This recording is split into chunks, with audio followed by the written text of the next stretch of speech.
Hello, welcome to my YouTube channel. My name is Talaya, and this is why I think you should drop out of high school. I'm just playing. I don't think that you should drop out of high school, but unfortunately, that is the path for some people. Like me, I am a high school dropout.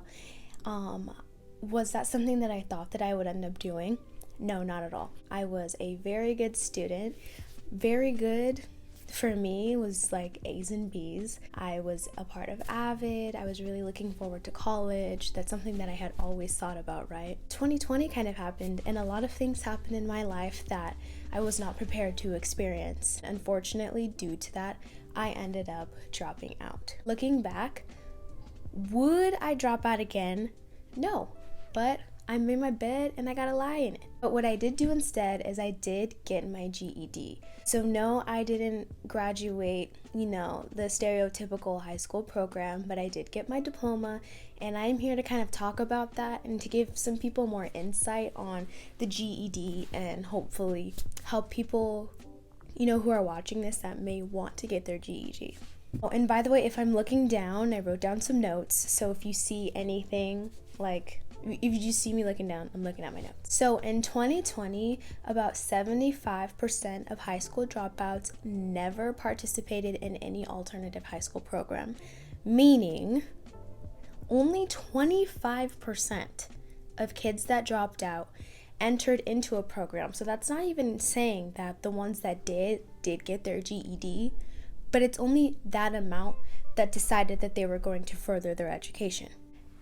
And to make matters even more intense, about 73% of high school grads go to complete post-secondary education, whereas about 43% of people who get their GED do the same. So that's really low. So I'm not saying that you get your GED, that means you have to go, but it's I feel like there's a stigma around getting your GED and not deciding to do any college or trading school even. I just feel like there's a lot of a stigma around it, and a lot of people don't realize that they can. It's really not that hard. So I kind of already gave you a little bit of a backstory. I was a good student. I dropped out about halfway through my sophomore year, meaning I did not get that far through high school. I took very just average classes, basic classes that everybody else took. I was on my 4th year of Spanish, so I took Spanish a lot. I think that was the only thing that I was really consistent in, because I did take Spanish in middle school, and some of those credits were passed on into high school. I would also like to mention that I was also in AVID. AVID is Advancement via Individual Determination, which is a college and career readiness program that helps determine students enroll and be prepared for college. I started that in the very end of 5th grade. I did that all throughout middle school and while I was in high school as well. So it's not I never wanted to go to college. Just, life happens, and sometimes you go through things that you just don't expect. I do want to talk a little bit about how I got my GED. So as soon as I dropped out, we went through some personal problems and ended up moving. So when I did move, I didn't immediately sign up for a program, but I eventually did. So I was in that program, and it would help me get my GED completely free, paid for, so I wouldn't have to pay for anything. The only issue is that since it was fully online, I didn't feel like I had enough self-accountability to kind of get it done, and I procrastinated. So for about the year that I was in that program, I really didn't do anything or get anything done. I didn't take any of the tests. 1, because I was a procrastinator, and 2, because I was really, really nervous. I am not the best test taker. So eventually I moved again, and I was studying, and as soon as I got into a program, within a month and a half of me being in that program, I fully got my GED. So if you're between the ages of 16 to 24, I believe, you should definitely look around and see what programs in your area are being offered to you, because most of the time you will be able to find a program that will be able to help you get your GED for free. For me, the program that I got my GED from, it was like an alternative school throughout the school district. So technically I was in the school district, I was attending school, but it was an alternative school. Because of that, I didn't have to go to the place very often. It just had to be like for an hour a month.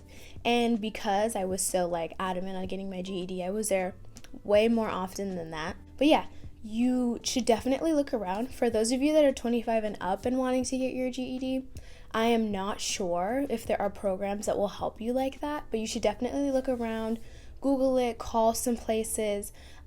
If you don't see that you have any programs, I would definitely call your local school district and see what they have to offer. Because even though you might not see anything, school districts have so much more resources. Definitely just call them and figure it out. So now that I got my GED, I do plan on going to college. So let's talk a little bit about college after you get your GED. So can you get into a 4-year university as soon as you get your GED? You can. From what I know of, it seems to be extremely difficult to get your GED and then boom, be in a 4-year.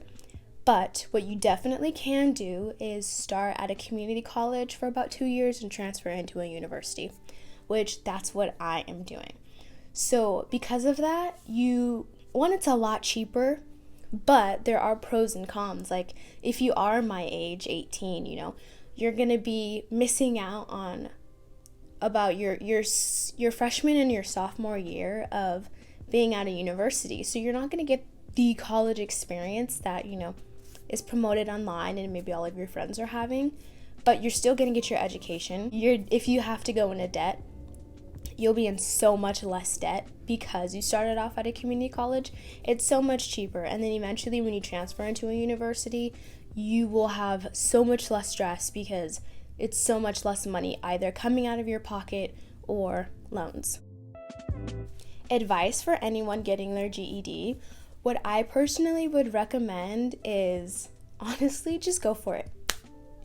From what I am aware of, the GED is basically just up to about 8th grade education. So if you made it to 8th grade, you should be able to fully do the GED. Now, I understand if you have had time outside of school and maybe you haven't been studying or anything like that, it still should be relatively easy. Here are some things that helped me while I was studying. I was good in science, good in reading and language arts, good in social studies, history, all of that, perfectly fine.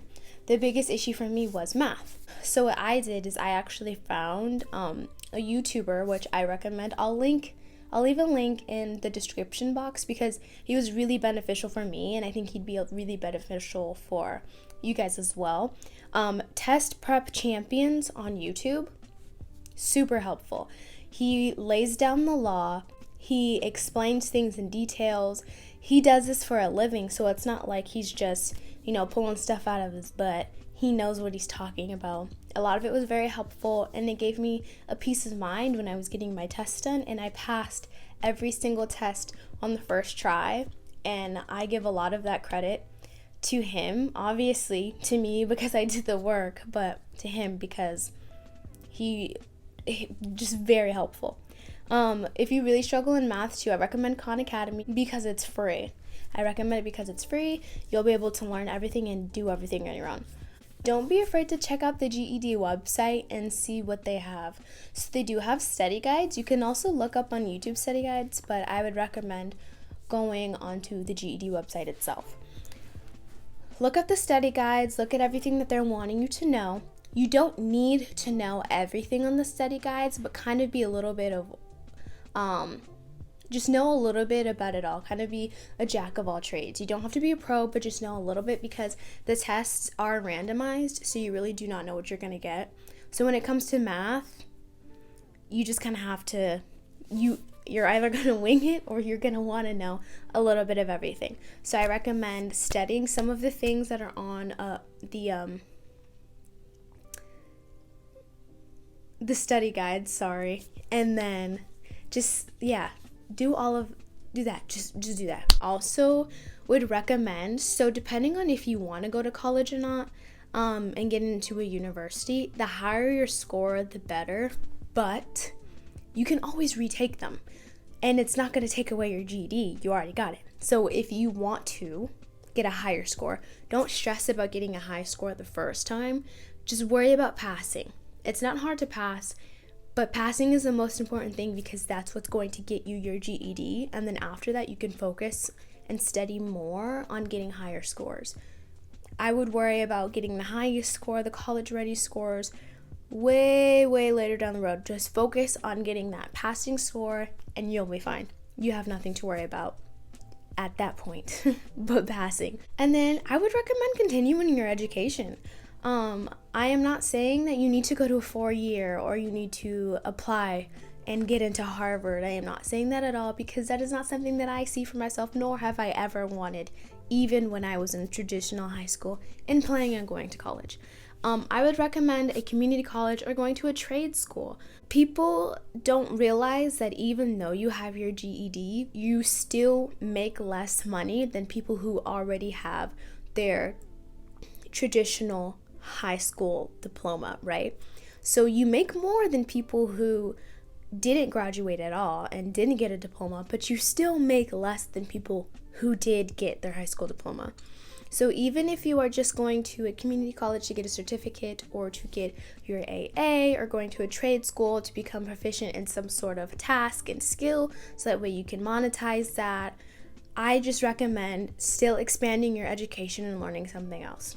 Now, if you are somebody who does want to go to a university, I would still recommend going to a community college first, figuring out what you want to do, what you like, and then transferring into a university because it's going to be a lot harder to just strictly get into a university first try. I'm not saying that it's impossible, but it will be harder for sure. So I would recommend community college first, but if you feel like you are ready to go on to a university, who am I to tell you that you can, and who am I to stop you? I believe that's it that I have for this video. I see a lot of people my age, even people that I know and that I were once really close with, go into these GED programs and say they're going to get their GED and they don't. And it's really not that hard. I promise you it is not that hard. No matter what circumstance you're in, it's pretty easy. I'm telling you, I passed every test on the first try. Now, did I study? Did I take it very seriously? Did I get help when I needed help? Did I go to the tutoring groups at my program whenever I needed to? Yes, I did, because I knew that I needed help to pass that test. You have to be proactive and do what you need to do for yourself to be able to get your diploma. I got my diploma, and I know that you guys can do it too. Dropping out of high school is not the end of the world. And getting your GED can definitely help you feel more confident and more educated and more well-versed. I remember when I was telling people, oh yeah, I'm gonna get my GED, oh yeah, I'm gonna get it, and I still hadn't got it. And subconsciously, it made me feel like, man, like I still haven't done it, and like I need to do it. And I got my GED, and I graduated before everybody else in my class would have graduated, literally 2 months beforehand. I just feel very grateful for it. And I know that as soon as you get your GED, as soon as you get your diploma, you're going to feel it too. No matter your age, no matter where you come from, your background, why you dropped out, any of that. So I hope you guys really enjoyed this video. If you want a follow-up video or if you have any additional questions, feel free to ask me. I will definitely respond to the comments. I really hope you enjoyed it, and I hope this kind of maybe gave you a little bit more of an insight and helped with any anxiety or stress that you were feeling. Go ahead and like and subscribe if you're interested in this video, and I will definitely be making more videos in the future. Once again, thank you so much for watching, and I hope you have a wonderful day.